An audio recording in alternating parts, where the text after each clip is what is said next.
थोड़े कंजूस टाइप के थे। पंडितानी ऐसी थी कि जो आया है उसको तो रखना ही रखना है, और जो अपने पास का भी है उसको भी दान करते रहना है मतलब। तो पंडित जी हमेशा कथा दान पुण्य के लिए चले जाए, 15-15 दिन निकल गए तो आ ही नहीं रहे हैं। आए तो नौका में ब्राह्मण बटोर दाल जो सब ले आए घर में, और पंडितानी को बोले इसका संचय करना है लेकिन इसको कहीं दान पुण्य में नहीं लगाना है। बोले क्यों स्वामी? बोले नहीं, अब मैं इतना जाता हूँ, इतने इतने दिन बाहर रहता हूँ, पूजा पाठ करता हूँ, परेशान होता हूँ, और मैं आके देखता हूँ जब तक लौटता हूँ तुम सब खाली कर दिया, हाँ करके बैठ जाती हूँ। बोले ये सब नहीं चलेगा, ये सब काम तुम पूजा पाठ का अपना बंद करो और ये सब काम मत करो, और ना दान पुण्य ज़्यादा किया करो, बहुत मेहनत से धन की प्राप्ति होती। बोले ठीक है। अब वो क्या करें, पंडित जी का इंतजार करेंगे, जब पंडित जी के जाने का समय होएगा तब उसके बाद हम अपनी पूजा पाठ करेंगे। कौन इनको आना है कि इनको देखना है, एक समय होता है वो सुहाग लेने होते देती हैं और बुला लेती हैं सबको, और उसी टाइम पंडित जी का ऐसा होता है जहाँ आप पूजा करने गए थे वहाँ पंडित जी का मन ही नहीं लग रहा, उनका स्वास्थ्य ठीक नहीं चल रहा है, उन्हें बोला रहने दो, पूजा पाठ छोड़ो, घर की ओर चलो, अभी कुछ दिन बाद अपन पूजा पाठ की ओर ध्यान देंगे, अभी अपना सही नहीं चल रहा। जैसे ही लौट के आके देखते हैं तो घर में देखते हैं इतनी भीड़ लगी हुई है और इतनी सारी औरतें निकल रही हैं, क्या ले लेके निकल रही हैं, मतलब मैं नहीं रहता हूँ ये, मतलब इतने सारे लोगों को बुलाती पिलाती क्या क्या दान में दे देती हूँ। अब वो आते हैं देखते हैं, अब पंडितानी अपनी बात कह ही नहीं पाती है उनसे कि हमने क्या किया क्या नहीं किया, और वो उन पर क्रोधित हो जाते हैं। उन पर जैसे ही क्रोधित हो जाते हैं तो ये सब क्या किया तुमने, ऐसा वैसा। पंडितानी भी बोलती हूँ, माता जी से क्षमा प्रार्थना कर लेती हूँ और कहती है ठीक है, जिसमें आपकी स्वेच्छा वही काम हम करेंगे, वो भी शांत हो जाती है। पंडित जी को कुछ दिन रहते रहते जो धरा धरायन रहता है वो भी अब धीरे धीरे जब आएगा देखिए तो रखा है वो भी चला जाएगा। अब धीरे धीरे खाने के वादे हो जाते हैं, लाले पड़ जाते हैं, पंडित जी जहाँ जाते हैं वहाँ लोग उनसे पूजा पाठ धर्म कर्म कुछ में उनका वो नहीं करवाते, सहयोग नहीं लेते, कुछ नहीं करते। और पंडित जी निराश होने लगते हैं। एक दिन जाते हैं और एक जंगल में जाके बैठ जाते हैं और देखते हैं कि वहाँ बहुत सी महिलाएं कुछ कर रही हैं। तो बोले महाराज जी प्रसाद लेंगे क्या? बोले ठीक है प्रसाद तो दे दो।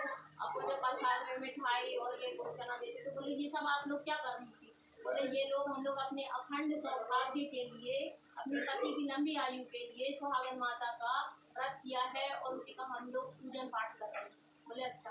बोले ठीक है, एक डोरा दे देती है कि ये लीजिए आप डोरा ले जाइए और अपने घर जाके पत्नी को बांध दीजिएगा और उनको भी व्रतांत बताइएगा, वो भी आपके इसी प्रकार से पूजा पाठ करेंगी तो उनके यहाँ भी धन्य धान सब से परिपूर्ण हो जाएगा। पंडित जी घर जाते हैं, बोलते हैं अपनी पत्नी से पहले तुम क्या किया करते थे? बोले आप बताने से क्या होगा, अब तो सब नष्ट हो गया है और आप अपने आगे किसी की सुनते नहीं है। तो बोले नहीं नहीं तुम बताओ। पहले उनको नहीं बताते हैं कि हम कहाँ से प्रसाद लेके आए, कहाँ से डोरा लेके आए, कुछ नहीं बताते, उनकी परीक्षा लेते हैं। अब वो बताती है जैसे उनको हम ये सुहागन माता का व्रत किया करते थे उसी के फल से तो आप इतने फलीभूत थे और आज देखिए आप कैसे दरिद्रता से पीड़ित हो गए होते हैं। अच्छा ठीक है, एक काम करो, अब मैं जाता हूँ और धन कहीं से लेकर आता हूँ और तुम जाओ सुहागनों को न्योत किया और तुम सुहागनों की पूजा पाठ करो, पूजा पाठ में धन धानी को वो किया करो हमारा, और जैसे उनकी बनी वैसे अच्छी बात है कहानी अच्छी क्यों नहीं है? बोले जाने राजा साहब, जब राजा साहब आएंगे शिकार खेल के तब तो उनसे पूछ लेना कि तुम्हारे हाथ पे डोरा क्यों नहीं है और तुम्हारी बहन क्यों नहीं है। बोले ठीक है। अब वो इंतजार करते रहते हैं, सुबह से शाम हो जाती है। जब शाम को राजा साहब शिकार करके लौटते हैं तब उनके राजकुमार जाते हैं, बोलते हैं पिताजी हमारे हाथ में वो डोरा नहीं है, बाकी नगर में सभी के हाथ में डोरा है। बोले फिर उनको कहानी बताते हैं कि अपने यहाँ की विवाह हुआ था कन्या का, तो हमने मैच नहीं दी थी तो उन्होंने कन्या को बढ़वा दिया था। बोले इसीलिए हमने फरमान कर दिया कि मतलब यहाँ कन्या नहीं होनी चाहिए। बोले ठीक है। तो अब रानी गर्भवती हो जाती है, धीरे धीरे समय बीतता जाता है और उनका समय आता है। जब उनका समय आता है, जब उनकी डिलीवरी का टाइम होता है तब वो देखते हैं कि कन्या का जन्म हुआ है। अब कन्या का जन्म तो हो जाता है लेकिन अगर राजा साहब को पता चलेगा कि कन्या का जन्म हुआ है तो उनका तो फरमान है कि सीधे कन्या हो तो उसको गाड़ आना या कहीं पे फेंक आना, लेकिन नगर के राज्य में उसको कन्या को नहीं रखना।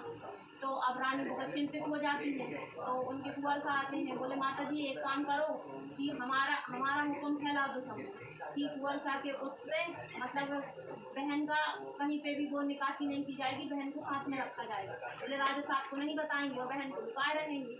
अब एक दिन हो 2 दिन हो तो आदमी लुकाए रहता है। अब बहन को वो रखे रहते हैं। धीरे धीरे जैसे जैसे समय का पहरा बढ़ता जाता है कन्या वैसे वैसे बड़ी हो जाती है। जैसे ही वो 16वें साल में लगती है तो वो अपनी माता से जिद करती है कि नहीं 16 साल हो गए हैं, हमने पिताजी के दर्शन नहीं किए हैं तो आज हम पिताजी के दर्शन करना चाहते हैं। वर्षा समझाते हैं कि नहीं बहन पिताजी के आप दर्शन नहीं कर सकते, अगर आप पिताजी के दर्शन करोगी तो बहुत अनर्थ हो जाएगा, पूरा सब कुछ राजपाट नष्ट हो जाएगा।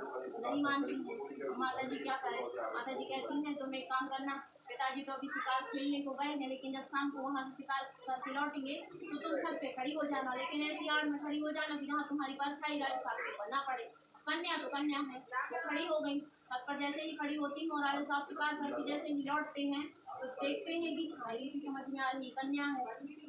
तो आके सब में वो कर पाते ढिंडोरा पिटाते हैं, किसकी कन्या थी जिसकी छाई मेरे ऊपर पड़ी है। तो अब रानी साहब को बुलाया जाता है, बोले रानी साहब बताओ कि किसकी कन्या थी जिसकी छाई मेरे ऊपर पड़ी है। अब वो कहती हैं, बताती हैं उनको कि मतलब कुंवर साहब का हुक्म था कि कन्या को किया जाए, तो इसीलिए हमने उनके उससे कन्या को कर दिया और ये अपनी ही कन्या है। तो वो बोलते हैं कुंवर साहब को महल में बुलाओ, और उनको महल में बुलवाया जाता है। वो महल में आते हैं, बोले कन्या को इसी वक्त यहाँ से ले जाओ और तुमको भी देश निकाला दिया जाता है, और तुम ऐसी जगह चले जाना, ऐसे घोर बीरबान जंगल में चले जाना जहाँ तुम्हारी परछाई तक हमारे राज्य के ऊपर ना पड़े, और राज्य का कुछ भी सामान इनको ना दिया जाए, ना इनको खाने का दिया जाए, ना पीने का दिया जाए, ना कुछ दिया जाए, सीधे देश निकाला पे दिया जाए इनको।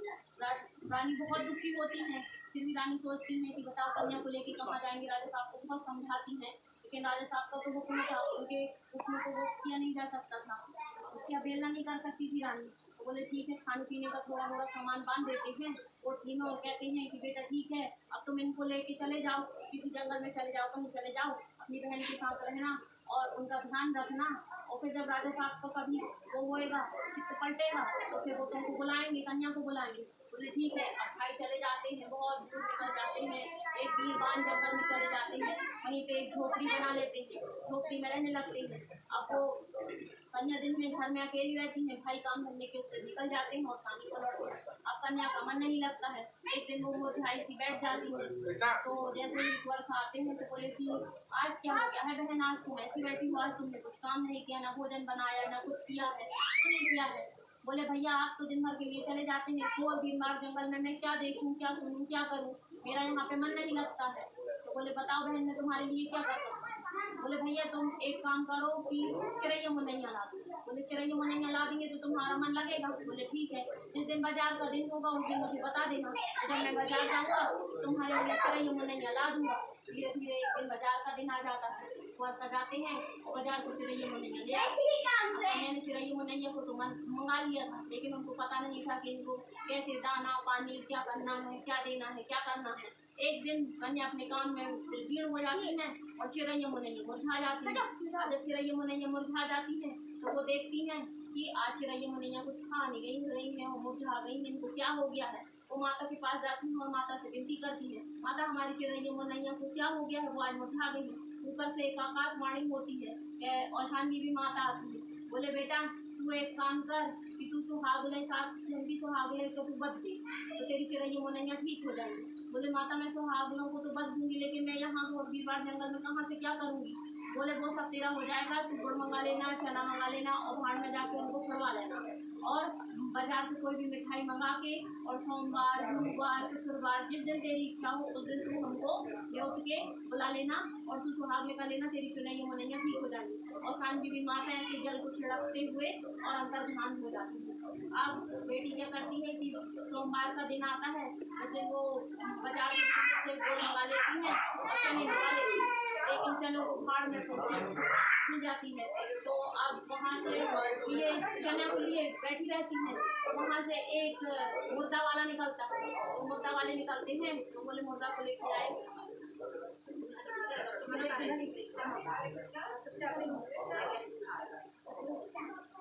हाँ तो दूल्हा वाले निकलते हैं पहले, तो वो वहीं से बोलते यहीं पे बारात को उतारा देना है। तो बोले वहीं देते हैं, उतारे के लिए जैसे ही रुकते हैं तो वो कन्या बैठी रहती है।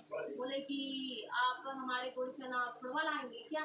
बोले अरे ये बीरबान जंगल में ये कन्या यहाँ क्या कर रही है, और ये बोल रही है कि चना को ले जाके और धाम में करवा लाना। बोले कोई जादू टोना तो नहीं है। बोले नहीं नहीं रहने दो, आगे बढ़ो, अपन आगे को चलते हैं। तो वो अपनी बारात को लेके आगे चले जाते हैं, कन्या वहीं बैठी रहती है। जैसे ही वो आगे बढ़ते हैं तो थोड़ी देर में मुर्दा वाला निकलता है, तो वो बोलते हैं कि चलो मुर्दा को यहीं को उतारा दे देते हैं, फिर अपन आगे को बढ़ेंगे।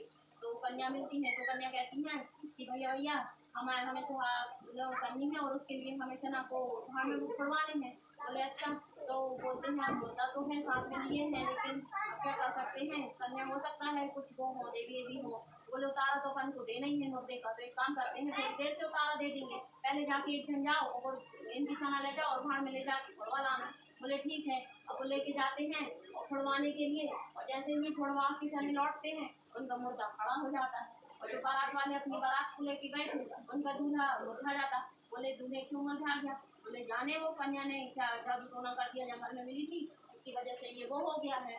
तो फिर वो लौट के आते हैं, फिर वो कन्या से बताते हैं, कन्या पूरा वृतांत बताती है कि देखो हमारी ऐसी चिड़ई मुनैया हो गई थी, तो हमने अवसान बीबी माता को बोला तब हमारी आज चिड़ई मुनैया हो गई, तुम भी अपनी बारात को लेके जाना और उसके बाद सुहागनों को न्योता करना और सुहागनें करवाना, जैसी उनकी बनी।